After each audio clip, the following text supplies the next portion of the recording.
students and friends of the sector gathered here this evening. We're incredibly proud to see this community continue to grow, and we are grateful for the support you have shown W Mining Club and the EPs over the past year. I would like to make special mention to W Mining Club's Platinum partners, MCAT and Grounded. Both partners have representatives in the room with us tonight, so thank you for your continued support of our events.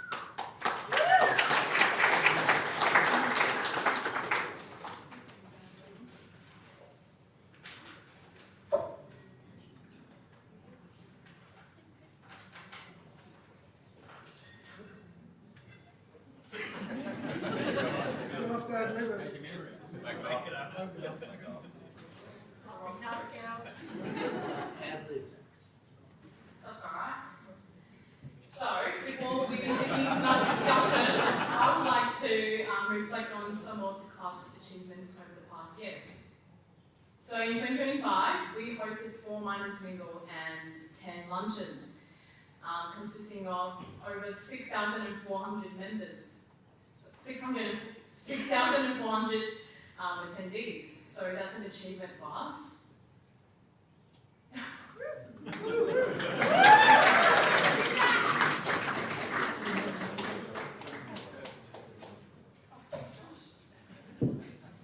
we go, okay. And throughout getting to mining camps, led by Barry Upton and Rob Humphreys, we introduced 75 high school students to the opportunities within our sector and help inspire the next generation of mining professionals. We also supported 13 university students through our scholarship programs, and thanks to the generosity of our sponsors, we took 5 students to IMARC, where they had the opportunity to rub shoulders with some industry heavy hitters and speak on a combination of panels and roundtable discussions. Our membership base grew to a record high of nearly 1,300 members, with 180 of those being a combination of emerging professionals and student members. Looking ahead, the committee recently developed a 3-year strategy. This strategy is built around 3 core pillars: education, connection, and giving back. The emerging professionals will play a critical role in delivering these goals and representing the club's strong commitment to supporting the next generation of industry leaders. We plan to do this by continuing the growth of emerging leaders' mentorship programs and miners mingle network events. And we're currently in the early stages of discussing new event series exclusive to members, so there's no better time to sign up. We have a very exciting year ahead in 2026, with many new initiatives and opportunities to look forward to. And for those who are student enrolled at university, applications for our annual scholarship programs is still open. So please jump onto our website and apply. With 3 new categories this year, there's even more of a chance to be awarded the opportunity to take a career to the next level.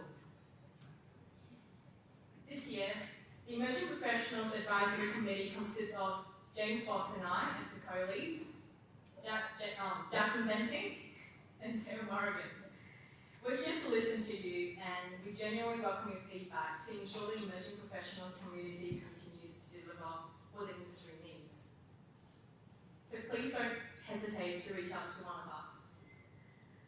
Finally, the Miners Mingle events can't run without the support of our sponsors. And we are currently seeking expression of interest for both our event series and individual events. So if you would like more information, please head to the registration and speak to Cassandra.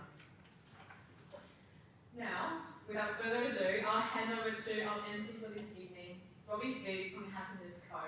Please join me in giving Robbie a warm welcome.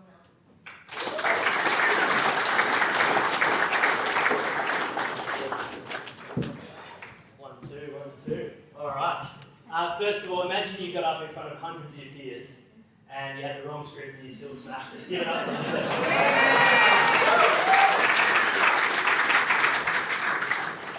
That's incredible to do and it's incredible to watch. There are seats at the front, and I know that gentleman back there is waiting to come and sit in the front row. So if you want to make your way forward, you're more than welcome. Don't dob other people in, get up with it.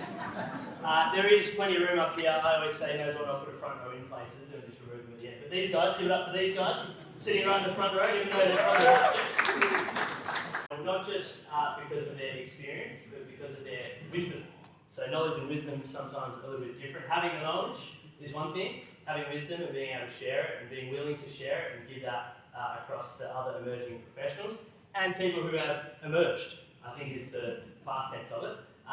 Maybe you're in the more mature stage of your work cycle and you're willing to be at these networking opportunities and share your wisdom and your knowledge with people in the room too. So we appreciate everybody coming along. This is a sold out event, I believe, and Matt from Genesis has told me it's because of him. So let's introduce them in order of headshots. So if I could grab those headshots up on the screen again, because I've definitely forgotten the order. Now let's go with Kerry Matthews from Loxley Resources first of all. And then you sit wherever you want. I'll go down here. You can go wherever you like. Thanks. When the music stops. Could you please give it up for Laura Grierson from Acacia?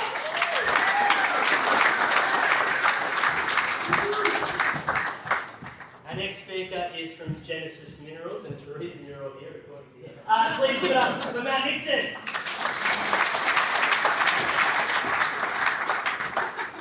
And rounding out our panel, Clint Keenan from Iron Mine Contracting, I should say.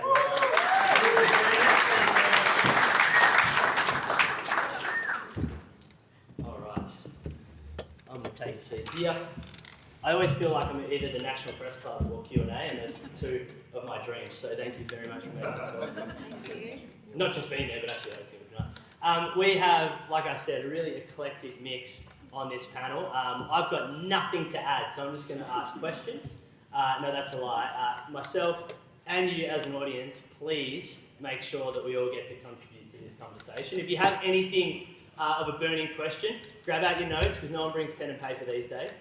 Grab out the notes on your phone and write it in there for later on. Don't let it leave your brain, because there's too often where you're listening intently and you're like, I had a really good question, I wish I remembered it at the end. So that's my advice. And that's just me talking to myself, really. Guys, thank you so much. We'll start at the end. If you can just introduce yourself, your title, who you work for, and maybe your karaoke song. It's totally up to you. That's not what you signed up for. Kerry Matthews, I'm MD and CEO for Loxley Resources.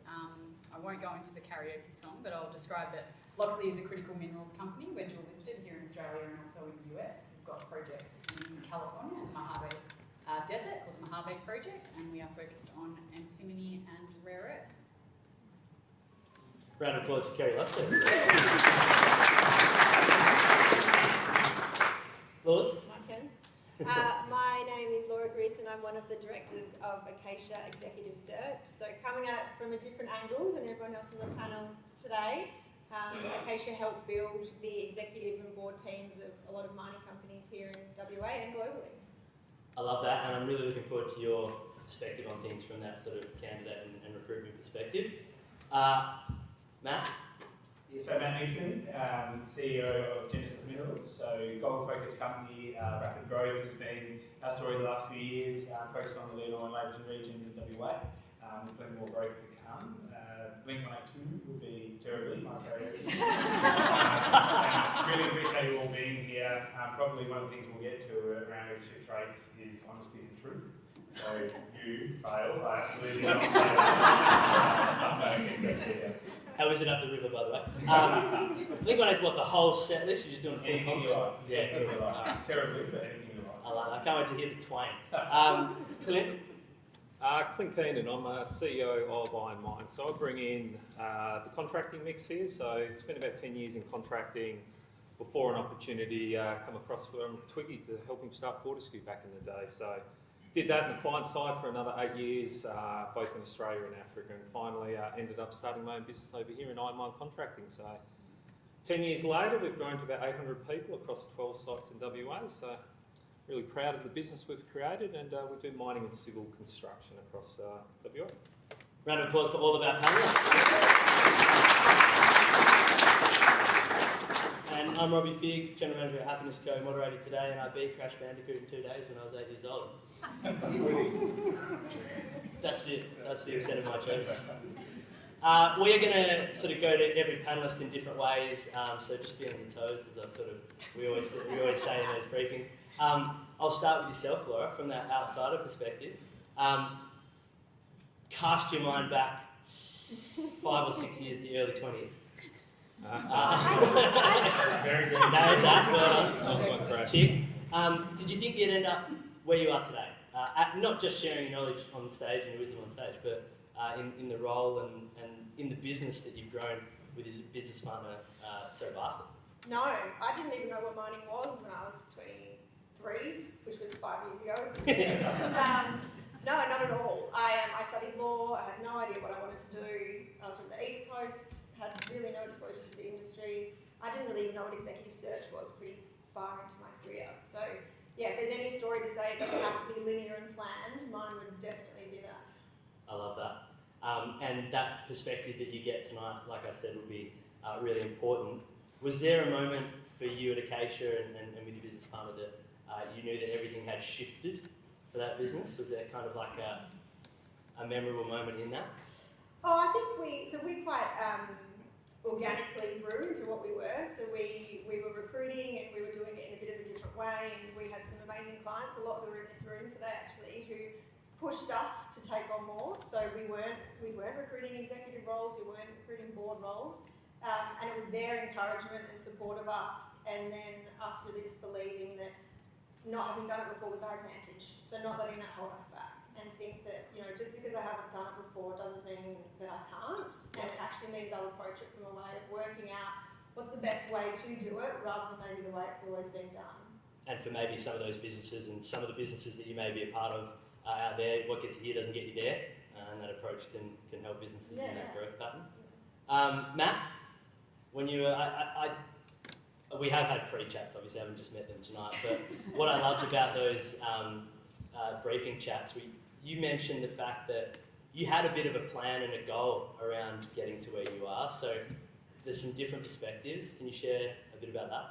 Yeah, definitely. So I was probably in 23, 24, extremely high conviction of where I wanted to get to and where I wanted to be.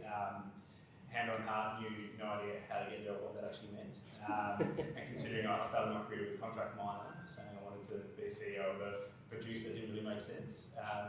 But yeah, I had a target, I had a goal. To Laura's point, it's not always a smooth path or a set path, but yeah, really pleased that managed to come to fruition. Love that. Clint, yourself? Oh, the path. So you start with an ambition. You come fresh out of uni. You've got a lot of ideas, and they sit in your head, and you want to apply that knowledge. I guess how you apply it, and you go on that piece, whether it's contracting, starting your own business, it's just being open to challenges, making those decisions one step at a time. So I started off thinking that I'd go through and lead a team, lead a functional area, be a technical specialist. And as you start to apply and go on those steps and start to obviously learn from colleagues and learn from essentially organisation and mentors, you kind of take those veers, those steps, because essentially you're applying that knowledge. You're doing it through teams. So the plan to start to go towards client and get an experience from the other side of the fence was organic, open to the opportunity that come along. Similar with the business. So great to have the ambitions. It's just about the application, day in, day out, making those decisions and learning from them. I love that. And speaking of sort of learning and making your way to a position in that C-suite, Kerry, did you have a linear pathway to where you are, or was it a bit of... My pathway would be the exact opposite of linear. I'm not good at maths, so I think that's parabola. I've got a STEM background. I was an environmental scientist for a minute there. I made my way through HSE for a while, and then ended up in major projects and leading major projects in the $1 billion sort of format, and then now find myself as CEO for a junior mining company. So did I think I would ever be sitting in that seat? Absolutely not. Like, I couldn't have even fathomed it, but I think, to Clint's point, it was just always, follow that lead and see what's interesting and take on the opportunity, and it becomes quite an organic journey. But yeah, I mean, if I think back to being a little enviro starting out, and I'm also from the East Coast, so mining did seem a little bit foreign, and yeah, find myself here. So Brilliant. Well, we're lucky to have you here in WA and in that industry. So that I guess, trajectory that all of you have kind of had. It sounds like there were some variables in there, and I guess if we're sharing it with the audience that might be wanting to learn a little bit more about how they can either make their way there or sustain their way there. Matt, I might go to you for this one first. What's the difference between someone rising to that sort of position and then those that maybe plateau within the industry? Yeah, I think even plateau is an interesting word, Robbie. Like that's okay. I think it takes all types. I think our industry, the world, is about that. To continue to aspire to whatever that top piece is for yourself, it absolutely takes dedication. So when I think about what sets a C-suite apart from my point of view, some reality around what the skill sets are, what the values are, what you're able to contribute to that ultimately pretty large commitment to go seek that role and to be able to deliver that role. Nothing wrong with the plateau piece or where people find themselves, but it's a hell of a commitment. Yeah, a lot of applications, as you mentioned before, and the plateau is that comfort zone, if you like, and it's okay to be in there sometimes. And those that push through sometimes do it in the unsustainable way as well. So you're right, it does take all comers. Clint, in your experience then around the client internal contracting space, the mine managers, the GMs, the CEOs, the different people in those positions, they can often stay at that one sort of level for a decade or in that position for a long time, particularly in this industry as well. Yeah. What do you think truly differentiates those that go on and I'll bridge off some comments made by Matt there. The reality of getting to a position, whether that's GM right down to project, doesn't matter at the end of the day. It's about knowing yourself. So if you start to feel like you're not reaching your potential, you start to think that as you look around and the colleagues around you feel like you're doing your job well and you're comparing yourself to your colleagues and you're taking that step, is to actually go and make the decisions that help you go and achieve that next stage. Whether that's being open to starting your own business, whether that's I really would like to move out of this industry into that industry, it takes those steps, and they're essentially, what does it mean? I might need to go and do additional study to learn the skills that might broaden essentially that career that I'm chasing. So whilst I was travelling overseas, I spent 8 years doing additional degrees just so that I could apply it in a broader sense. And had I not done that, when I'm looking for the business, so to speak, I wouldn't know how to apply HR principles or legal, commercial from an engineering background. So being open to that, and you know internally about what your potential is, being true to yourself and taking those steps to really meet that, whether it's ambitious or not, it's irrelevant. It's what you want to be, how far you want to go, that really emulates what you could become. I really enjoy the way you put that, and I think our next couple of questions do cover off on where people can misalign maybe their priorities, and maybe that is stemming off that, and we'll jump to you, Laura, then on that arm's length perspective that you get. What do you think that emerging professionals in today's world might be looking at as a skill or an attribute that maybe matters a little less than, or maybe not even that, qualification, etc., that matters a little less than they think? Their title.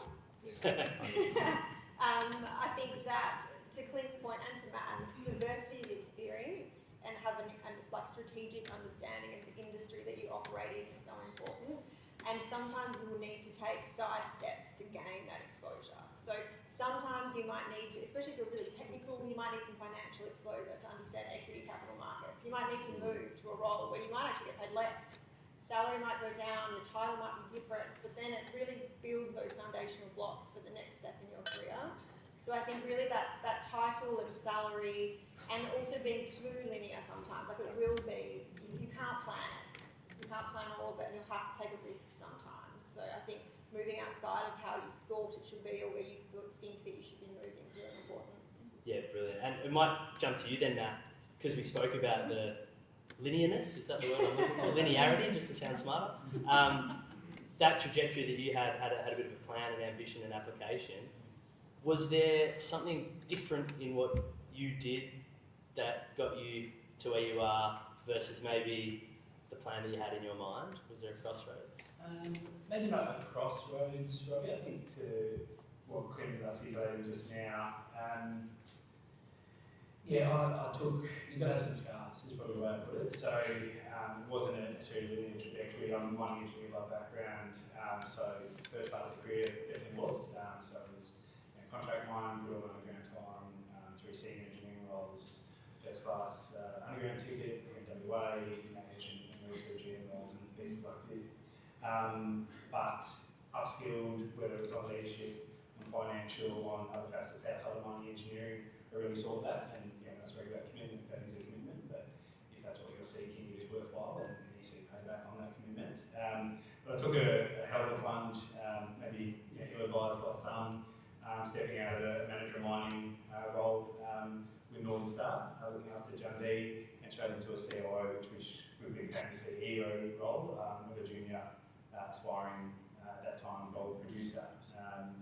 The gold in WA wasn't going to work, saw that pretty quickly, found myself over in Canada, and a little bit of winging it, trying to surround myself with the right people, constant, that relentless dedication that I learned that actually wasn't going to be enough for the business at that particular time.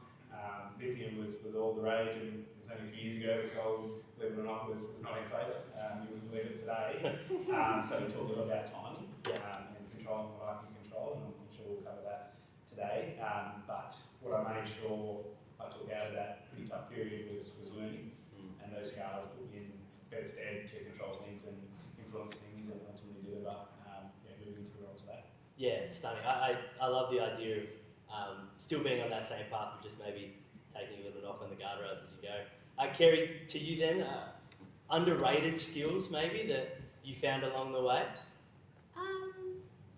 I think, there's a lot of conversation around EQ and a lot of conversation around EQ once you get into really senior roles and how important that is. But I think that's a skill that grows and develops over time. And so you pair that with, willingness to strive and be uncomfortable. Discomfort, I like the notion of scars. We've all got a few scars along the way, but you draw on that experience and having that EQ, that sense of awareness, that sense of self. I don't think we talk about the sense of self enough as you move through your career, and to know what's right for you versus what's right for the tiny little box that might be your next step. And to take that risk and really stretch yourself and strive, I think, are skills or attributes that aren't talked about enough as being core to your development. Technical will certainly be a solid foundation throughout your career, and you'll draw on your time in the technical and coming up through the ranks. But there is that point of transition, and you do need to lean into other skill sets, but it doesn't happen the moment you think it's going to. It has to be a skill that you massage over time. And then I'm going to throw a curveball at you because you've answered questions so well so far. So, what's your underrated skill? If you could chart your sort of attributes and skills, what do you feel is your top most underrated skill that you possess? Underrated. Nice. I'm asking all of you. Get through that. You can throw humility down the stairs. I don't know if it's underrated, but throughout my career I've developed a very good read of people and read of situations. And what am I thinking right now? Karaoke group 180. Correct. But I think that's something that is a very subtle skill set, but equipped with that, walking into a room where you might otherwise feel like you have hundreds of people looking at you, interested in what you have to say, it does allow you to sort of relax into it and sort of understand, the movers and the levers within the room. Yeah, that would definitely be an underrated, particularly when you go and share your wisdom and your knowledge. Laura, do you agree? Do you have something to add to that? Yeah, from a search perspective, obviously we sit in brief boards a lot, and they talk about reading the room a lot. They'll say, I want someone who can read the room, who can be market facing, who has that EQ to understand and have the right message for a different audience. So that's something they talk about a lot. And they talk about people that have had failures. So obviously they don't want someone who's been negligent, but they want someone who has endured something that's been challenging, because otherwise you don't know how someone copes under stress or pressure, how resilient they are, how they come back from that. So I don't think you should hide those things in your career. They're things that being able to talk through a challenge you were faced, like Matt had to pivot in his career, being able to talk through how you made that decision to pivot and then how you did it is a great thing to have in your career. Yep, absolutely. Matt, I'll go to you as well. The underrated skill that you possess that may have helped you on your journey? Oh, I think I'd probably echo Karaoke. Karaoke. Yeah. I was pretty upfront about it. It's enjoyable but not good. No, I'd probably leverage and loop in, if you think about your role, I'm sure there's people in the room that are in a leadership position now at any level, as you continue to grow through your career, your ability to influence people for an outcome that you're ultimately seeking as a business or personally or for your team is what you're there to do. And you'll be measured not necessarily just by your own output or results, it's not even your own output, it's the output of your team, your business, or whoever you happen to be leading. So if you leverage off the ability to read the room, it's also being able to adapt your conversation, your communication style, how you approach different personalities. And in 2026, there's going to be an ever-building amount of different personalities, mining attracts all demographics. It's excellent in that regard. But you must be able to ultimately relate, communicate, and drive an outcome, successful outcome from that large demographic. So read the room and then expand on that. That's a really important attribute. So I work pretty hard on that. And meet people where they're at. Absolutely. In their emotional journey as well, would be super important.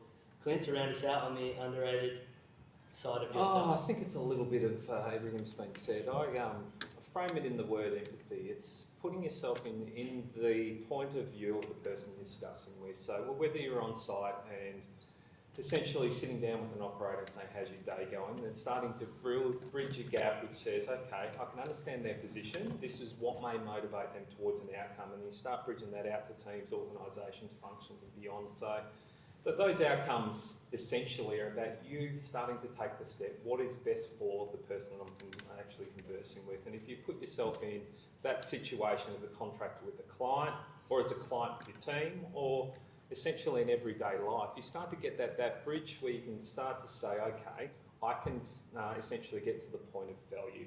What motivates that person towards an outcome? What motivates that organisation, that intent?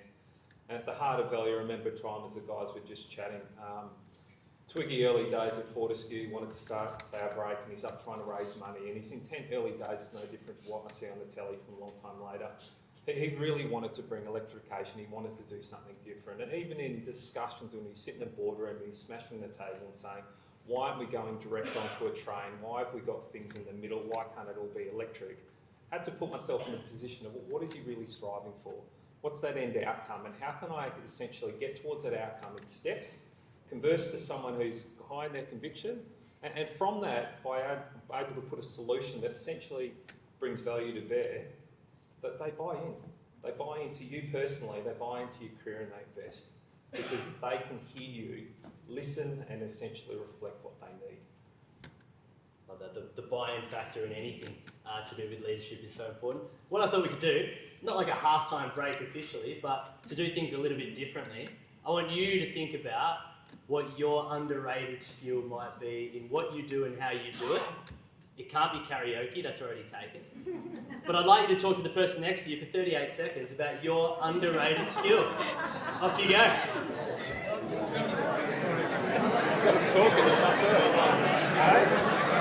Just once or twice. It was really just sort of like me to pull my weight.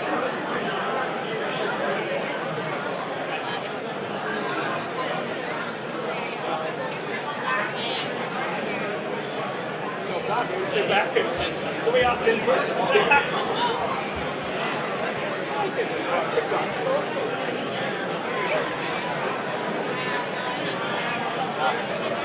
It's amazing when you just start to play.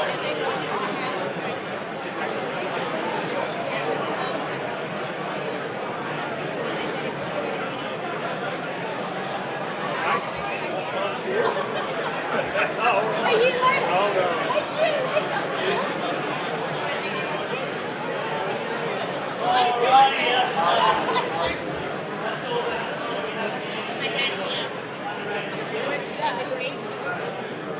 I'll grab your attention back.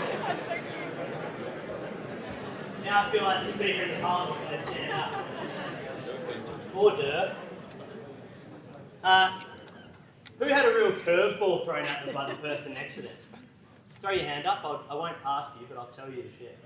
Yeah. Did you have one? What was the curveball that got thrown at you? I can grow long hair.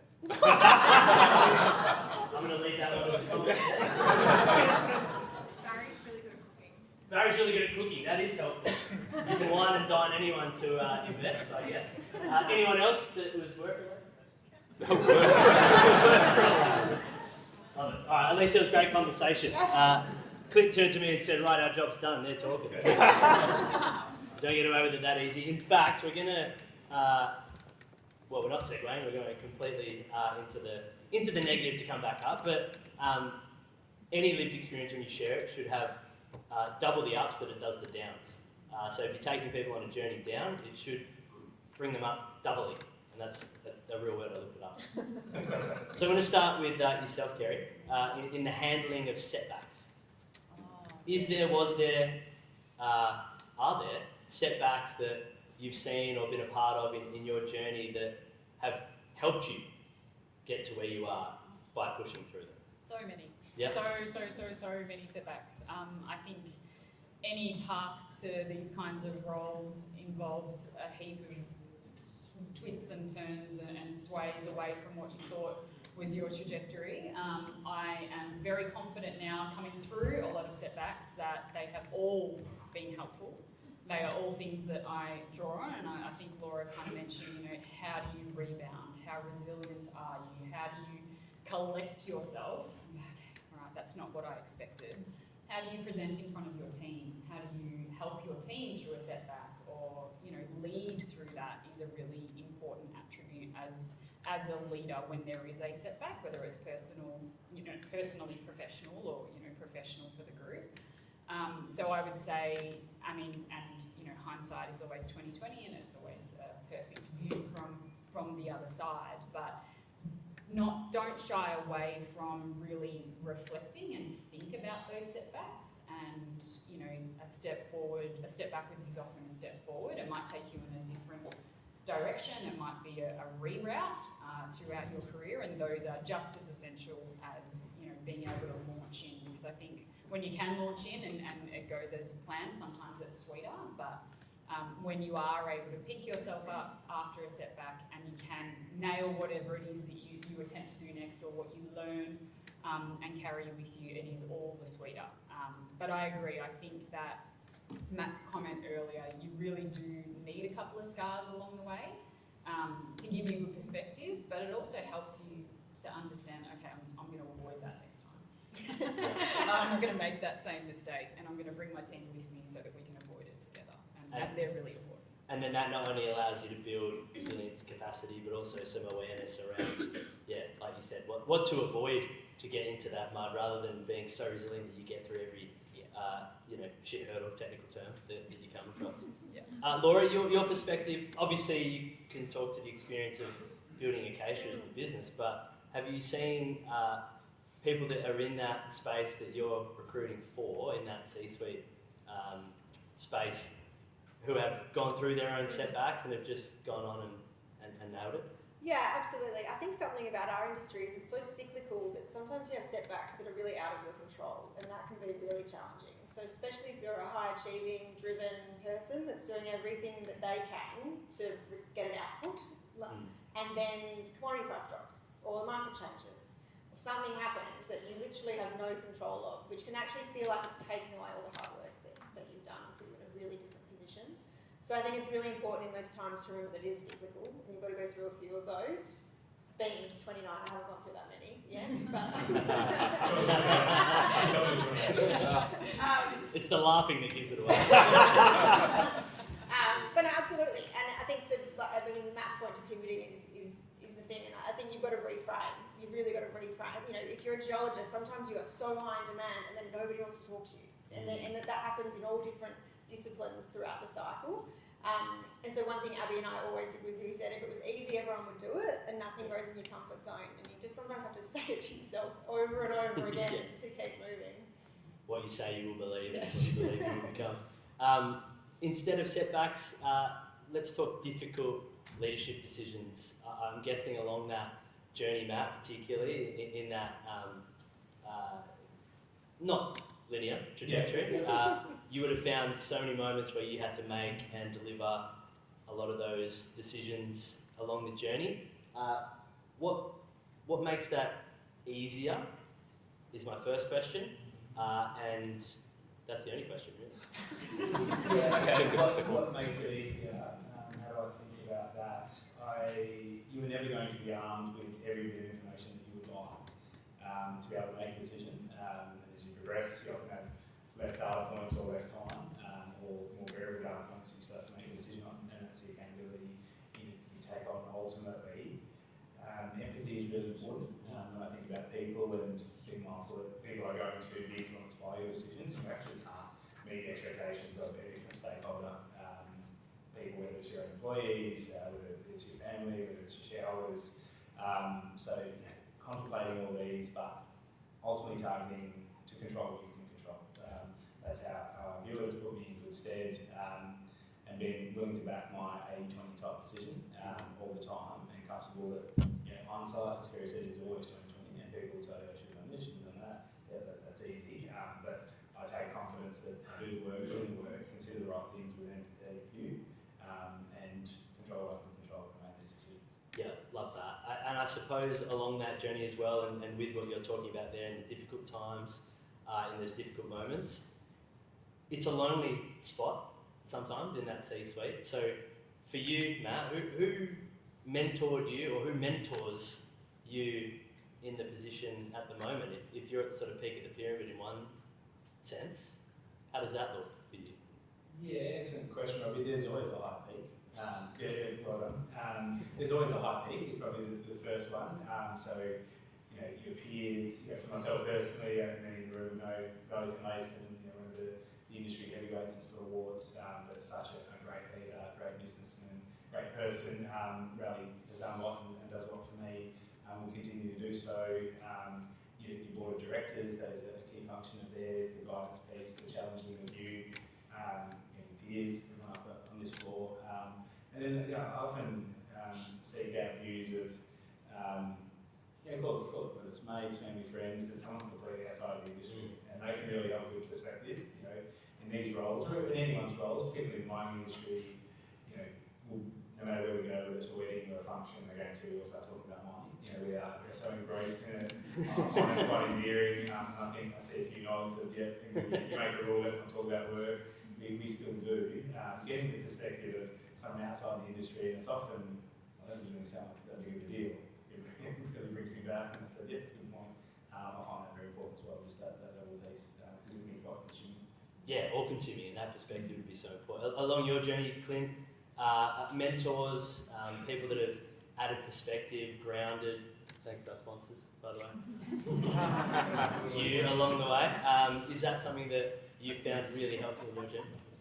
Oh, for sure. But back to probably the comment before, once you start to kind of reflect on what you need as you get to points in your career, whether it's during hard times or good times, look for mentors, not just in the person you want to aspire to be, in the people that sit beside you at a barbecue, and start to understand, what do I need to go? Here's a problem I face, how would you deal with it?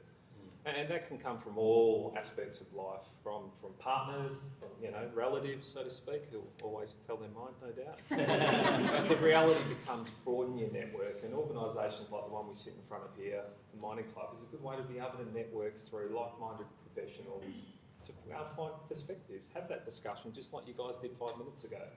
And that perspective starts to frame the problem perhaps in another intent. Or drop a little penny of gold, it'll get you to reflect, and then all of a sudden make the decisions to start to change that. And hope that penny of gold is worth a lot. Yeah, hopefully it seems to be going the right direction. I've always thought that going to my mother-in-law tends to ground me. Oh, so good. So good. Really much. By ground, I mean under it. Yeah. Too big for your shoes, there you go. Yeah, correct, yeah. So talk to me then about the pressure at the top as a collective here, and anyone can go first, but either you're seeing it or living it. In your case, Laura, you might have two perspectives, but everybody else, you may see it across your industry. People who have succumbed to that as well, in terms of burnout and leaving the industry, and we lose good people to bad situations all the time. What do you do personally to manage that pressure at the top? Might start with yourself, Laura. I think, like we've spoken about, the self-awareness is really important. So understanding where your strengths are, where your blind spots might be, where you might need support and where you might need to lean on someone else is really important. And that goes into the mentor piece and the network piece and the peer piece. So having the right support network, whether it's professional or personal, and just knowing your own kind of red flags, I guess. So what does it look like for me when I am at a point where I might need to slow down a bit, and who can I go to, and how can I move through this? I think that piece is really important, and just knowing that, like we've said, not everything is going to be in your control, and at some point you are just going to have to let things play out the way they're going to. Yeah, brilliant. Kerry, for you, that pressure at the top, how's it managed? I was going to come up with a really articulate answer, and then I thought maybe you should ask my husband and see what I'm like. Oh, look, I mean, pressure's part of it. It's in the fabric of these roles. It changes form all the time. Pressure will present in different ways. I think being aware of where that pressure comes from, how it presents in yourself, and just, taking yourself away for a moment, just so that you can give yourself a chance to process and kind of collect your thoughts. You can't understate just taking a moment to think. Often thinking in roles when you're in a really busy environment can feel like a luxury. It's not. Take a moment, just allow it to process, and make sure that you do take some time for yourself. Like, find other avenues, whether it's a chat with a friend or whatever, hang out with your dog, I don't know, but like whatever it is that gives you just a little breathing space.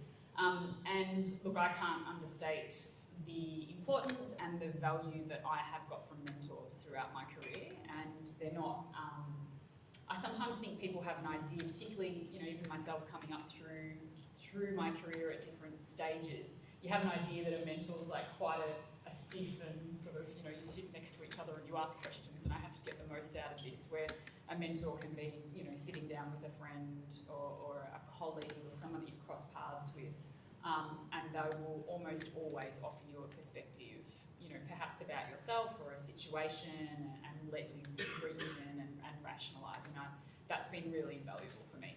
And I suppose being open to that feedback and perspective is super important. Clint, does pressure normalise? Like, does it become something that you can just become accustomed to and deal with by default, or are you constantly working on it still? You're constantly working on it. So pressure essentially accumulates. It comes from managing expectations. So whether that's from family, the teams that's looking up at you, stakeholders, banks, board, that pressure continues to magnify. The reality of the outcomes, being clear on what those expectations are, making decisions that are all going to be right, and standing by the fact that there's learnings to be able to move, whether that's related to your career or running a business, that those steps allow you to be able to move forward. You're not always going to get them right, but make the decision. So when pressure starts to build up, simply for me, I've taken times away from work and I go to Bunnings. It's my happy place. And I walk around Bunnings and all of a sudden I get a time to myself. I can see you with 6 months. I see you walking around. Grab something I don't need, go put it at home. Just aimlessly. 100%. I love that. That is pure mindfulness. Mindfulness is just the beginning. That'll build on you. Matt, for yourself, when you are going through that journey that you've had, and maybe there are those setbacks, those pieces of resilience that you've built and the capacity that you've grown with, is there a time in your mind when you can sort of think back and reflect on like how you managed it, rather than the attribute that got you through it? Was there something that you did that helped you through something setback-wise? Yeah, I think it was a great throw to grounded. I think trying to keep yourself grounded is critical and it's so valuable. I think on the pressure piece, learning, and it is a learned skill, and you can be constantly evolving. To Clint's point, being comfortable with being uncomfortable, that adage is so right. You sought out this role, you're in that role because you can deliver, you can manage pressure. So being comfortable with being uncomfortable, surrounding yourself with the right people as you go to make those decisions, as I touched on before, and a bit of reality around, without throwing out the cliche lines, nothing is genuinely as good or as bad as it seems. So when you think about the longevity of your careers, decades, to Laura's point, the cyclical nature of the industry, there's no way that you won't have a setback purely on commodity price. That is our industry. So wherever you are placed, unless you manage to jump and make all those right decisions all the way through, you're going to have adversity and setbacks purely on commodity price, which you cannot control. So don't exert energy on it, don't let that be the pressure. And coming back to the control what you can control. And that's put me in good stead. You have a bit of reality around those times. Yep. So it keeps you humble and don't let hubris set in when gold, as an example, at the moment is obviously pretty ludicrous over the last couple of years. Being realistic as to what your contribution to the company's success has been versus commodity price you can't control. Works at both ends.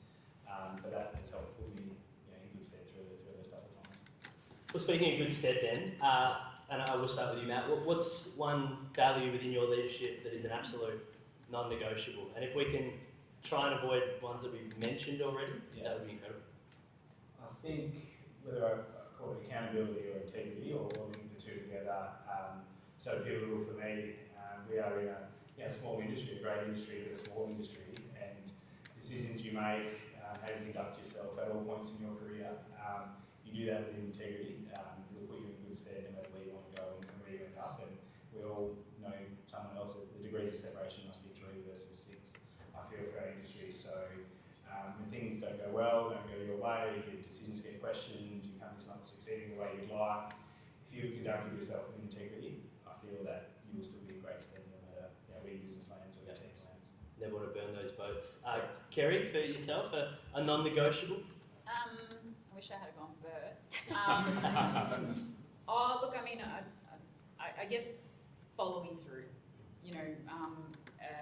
being somebody that is dependable and reliable and thoughtful and just sort of follows through with people and with the business and just being that having that level of dependability and integrity, I think would be an underpin of that, and doing the right thing, like trying hard to do the right thing. Yep, and then doing, right, And doing rather it, than just yeah. talking. Clint, for yourself, mate? Unfortunately, it's the same word. So just integrity, doing what you say you're going to do, essentially just builds trust. And that's what you need in any meaningful relationship that you value. I took a time when I sat in Africa, I thought we'd go and get a mine over in Sierra Leone. It'd be similar to doing it over in WA, a little bit different. But as we're sitting in front of a chief and we're trying to get a bit of land, there's 30,000 people there, and he's offering his daughter as a 12-year-old bride. The scenario is, as we started to discuss with the Paramount Chief, the problem, and he started to work out what all the options could be to essentially get those problems done. By the time I come back and there was a big ceremony even further, the scenario had to be, now you get to choose one. I'll do that thing for you. And the reality at the end of the day, albeit that list was 50 long and it could be everything from telecommunications in a third world country, the reality was a simple thing of building a road meant something. And it meant something because we said we're going to do it. Right, we're not going to do it all, but we're going to do the first thing. And that resonates and that experience through what we take over in Iron Mine. At the end of the day, when a client says they need something, just do it. Tell them if you're having troubles, but then offer them a solution. Integrity is everything. And that application piece rings true there as well. 100%. For yourself, Laura, I guess the perspective I'd love to hear from you is what you're seeing organisations look for as the non-negotiables. Yeah, I think a mindset of what you can do for the business versus what it can do for you. Yeah. I think, the integrity underpins everything, and that reputation and credibility is really key. People do want to see a track record and feel that they can trust somebody. But I think the key one is somebody who just looks to add value and learn and grow and take on responsibility without thinking about what does it mean for me, and who really has that owner's mindset versus an employee mindset. That's what boards want to see at the moment. Yes, fantastic. And for those that are out there of the generation that are making their way on this journey, we'd love to hear questions from you. So on notice, we'll have another question up here that I've got, but I'm sick of my own voice already. So I'd love to hear from you guys. If you do have questions, to just throw your hand up and ask them in a moment. So that's your 48-second warning for that one. But I'm going to finish with my question so we can go to the audience. And my one is slightly cliche, but I love it because I think that it gives great perspective on your journey to here and how you would have started it, if you were to start again, and what you would give as advice to your younger self. So think back to the early 20s, so the formative years or whenever that journey started for you technically, and what would you tell 22-year-old Kerry. Kerry? I would say be brave, demonstrate some courage, and take risks. And just be curious and follow what's interesting. You know, I think you find passion and satisfaction from all sorts of different things, and it leads you on a path that you will enjoy. So for me, it would be, I think I'd probably say just do what you did. But yeah, definitely be brave. That's a lovely reflection. To be brave is always a lovely one, but to just do what you did, that'd be a nice callback. Matt, for yourself? I have to go to probably a repeated sentiment, but just don't put energy and effort and stress and pressure on yourself, particularly at that early part in your career, over things that you cannot control. If I reflect, it was, I must deliver this, I must control this, I've got to put my best foot forward and demonstrate I can nail this. That actually wasn't the expectation of anyone other than myself, as opposed to focusing on where I was expected to deliver at that point in my career. So just, that theme of control what you can control and focus on the right things, I think I'd go back and remind myself of that, where the hours should be placed. And one of the things that I was fortunate I was either kicked in the bum or worked it out myself, or a bit of both really early in my career. It's just that relationship build with everyone in our industry and all the service providers. It's quite a broad but small industry. Those relationships will add value and stay throughout your career. So, how you interact with people, how you treat people, how you deliver, how you perform in early 20s. I guarantee you, in 10 years, 20 years, whatever your role is, it'll be a CEO role, you'll go underground and you'll meet what's up. I remember when you were a nipper, genuinely. I remember when you were a nipper. Now, they'll give you a little bit of leeway, but if you were a certain type of person as a nipper, they're not going to work hard for you. Sure. And that's ultimately what we're trying to achieve, everyone's succeeding. So, just remember those relationships are important even at that age. Yeah, and how you treat people on that journey is one of the easiest things to control, as you talk about locus control. Laura? Yeah, similar sentiments. I would tell myself not to worry too much about the future. So, they say tomorrow's a mystery, yesterday's history, just focus on today. Put that on the t-shirt. So I would just try not, like to Matt's point, treat people well, work really hard, and just trust that it will play out, and that you can't map it out. All you can do is what you can do today. Yeah, brilliant. And tomorrow's a mystery, Tomorrow's a mystery and yesterday's history. I love it. Clint? I'd probably say to my younger self that during uni I should have went to the pub more. Is that even possible? I was going to tell myself the opposite. Yeah. Hey, different journeys. But the focus on academic success is important, don't get me wrong, but the reality is those relationships you're building when you're part of maybe an engineers club, maybe you're part of getting involved with sport, going to the pub and actually expanding your network, that endures your whole career. Literally get phone calls from guys who are going, I haven't seen him in 5 years, can you help me with this problem? I need a processing guy. Yeah, no worries.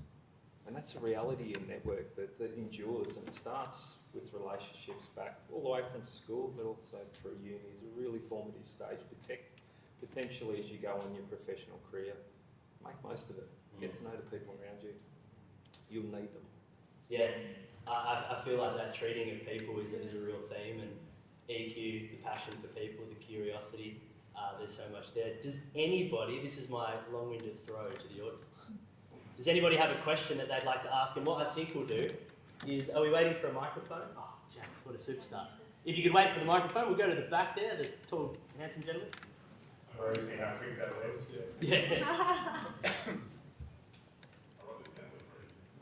Laura mentioned title. As people within the C-suite, how is the role, like a larger role within a small company, weighted against a small role in a large company? Say the GM of a family-run company versus a sort of ops manager within a very large multinational. Anyone want to take that first? Did we ask Laura specifically? Yeah, we'll go with Laura's. Yeah. I guess I think it depends on where you want to be and what you want to do. So I think like that to that point, knowing what your end goal is, if you have one's really important. But I would say both have their own weight in different ways because you need the diversity. So like to Matt's point saying I started out as a contractor to then be an MD of an operator, it's really, really like boards and execs like to see diversity in your CV, so in your experience. So someone who has worked in a big company, so understands the dynamics and can function with those resources, versus someone who's had to kind of bootstrap it and build it in a small organisation. I would say more so look at how you can build those different skill sets and then combine all that experience versus the countering of how they look versus each other. Is there currency in loyalty as well? Just to sort of counter that a little? Not counter, but...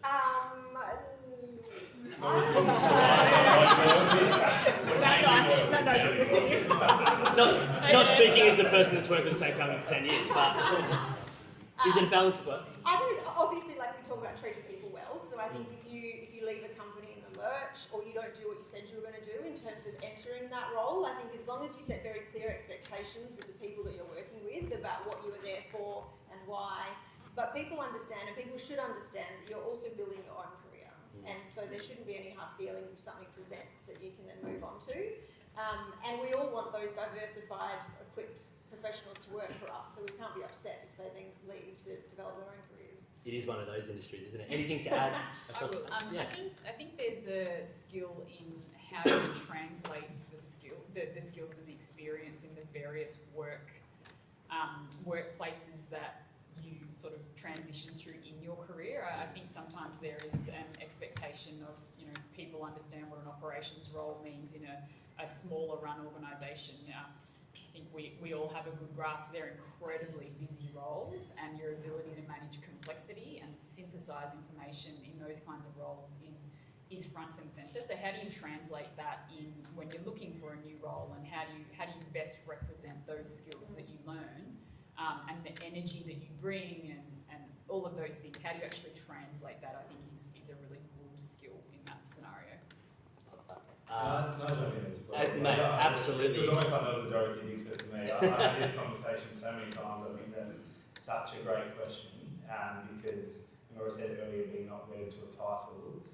If I use a specific example of mining engineers, my background, I can unequivocally guarantee you that I will view, and I won't be alone, a 2IC or a superintendent or an alternate underground manager, if you like, at a complex, difficult, large, unique operation. I'll hold them in much higher stead because of what I know they've dealt with and had to deliver, complexity, etc., than someone who might have had a general manager title at a pretty simple, straightforward, small show. Now, people don't often, that GM is going to say, well, I'm better than that person, etc. Just trust that, make sure you're learning the right thing, you're delivering in that role, surrounding yourself with the right people to give you that learning again, that information.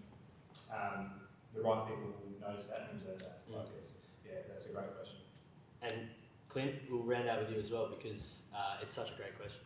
Yeah, you see, the context is probably how you go about learning, and I know it's a really generic response to, but if you could imagine the growth of a tree, that those roots that you start to broaden through a smaller organisation, but might grow you essentially through title, the height of the tree. But the reality, the experience comes from complex projects, it comes from smaller but harder problems, and that breadth is essentially what enables your career to be able to stand through tough times, turbulent time, windy time. So the contrast between the two isn't an absolute. It really comes to how you're going to apply those things. So as an example, as Matt said, that underground 2IC on a complex mine is facing a lot more breadth of challenges, and therefore essentially that root set is going to be deeper in the ground than essentially a GM that's seeing less, because that pace of problem set is less, as an example. Yeah. We got a question down the front here just to make it real easy for you, microphone peeps. Oh, Linda's got one. Thank you very much. And this will be our last one for the night. Okay, can I ask the panel, where is the time you have demonstrated rational inquiry or courage in your leadership experience, and what do you hope was a takeaway from your team members, colleagues or peers? First of all, that's a stunning question. Great question. Would anyone like to tackle that first?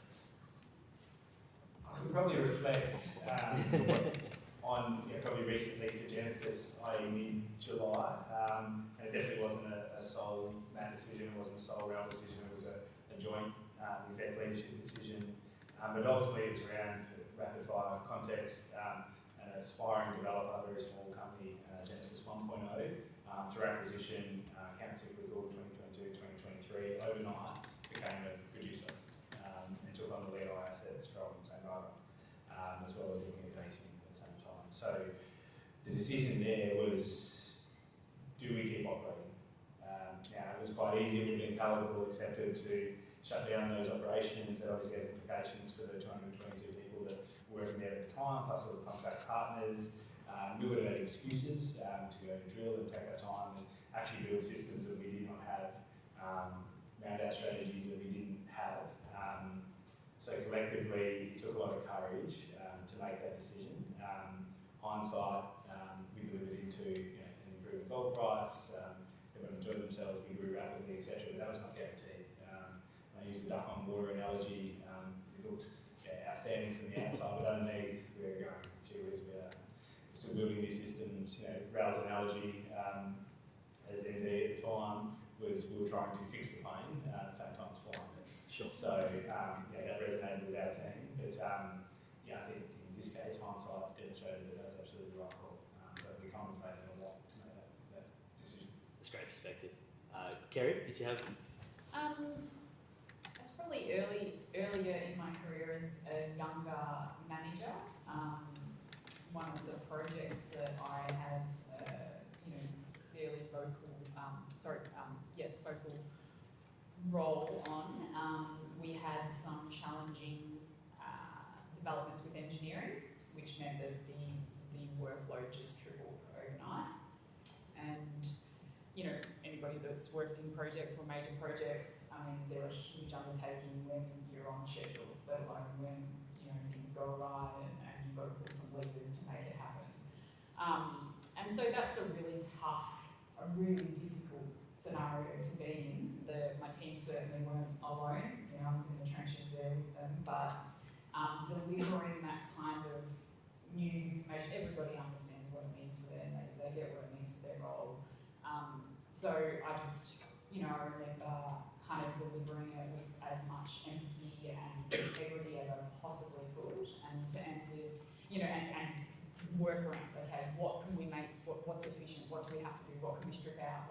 Really practical. This isn't just lumped on people to figure it out. Let's go through it together. And I guess what I hope people walked away with was the overriding commitment for me as part of that team, and that I faced it with them and led from the front. I didn't sort of part away and kind of say this is what's happened. And so that was my takeaway from that, and I hope that was the experience. It was bloody hard, no doubt about it, but we were in it together. That's what mattered. Great answers to some great questions, particularly giving the vulnerability piece a bit of a touch there as well. So that is all we have time for in terms of formalities. So can you please put your hands together for Clint, Matt, Laura, and Kerry.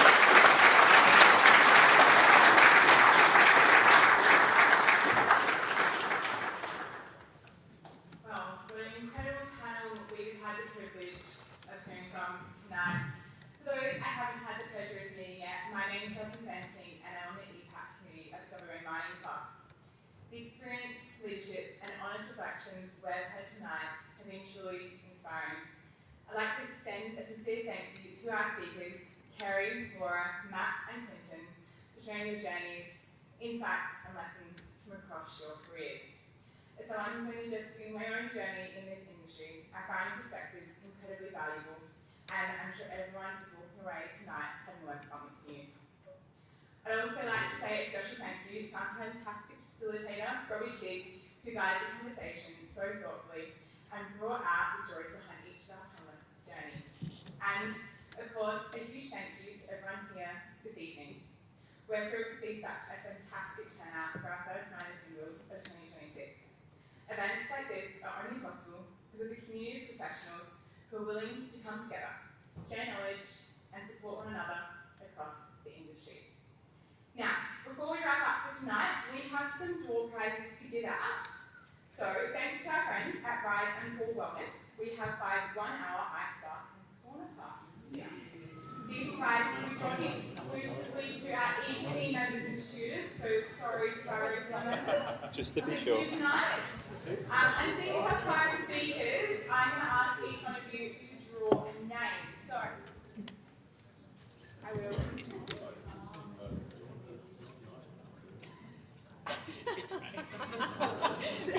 Jeez, pick No, one. really dig it out. Pick one.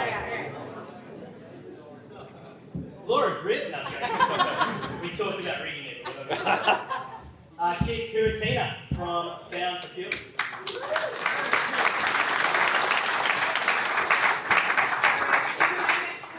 After we've finished our formalities, come see Barry and he'll give you your prize.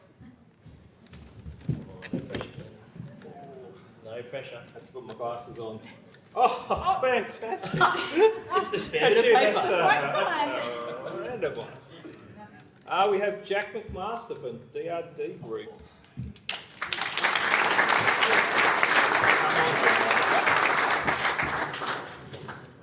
The applause is always so muted for the door prize. That's not me. Oh, thank you Frank again. one too. Alright, I can fill that one out, Robbie. Maybe it was meant to be you. Zach Rawdon at Arch.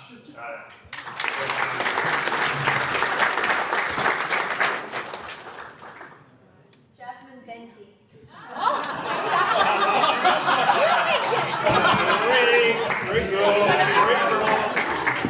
You deserve it, Jack. Leo Moltoni from Aquapax. Yeah.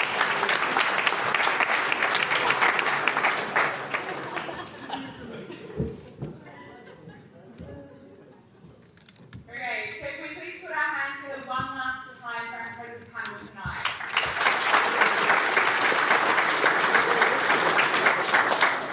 So that brings this event to a close. Our next event will be in May, where our panel will discuss relevant topics focused around AI and innovation, and we'll be back at RAC. If you're not yet a member and interested in learning more, please feel free to speak to one of our community members that are here tonight wearing red badges.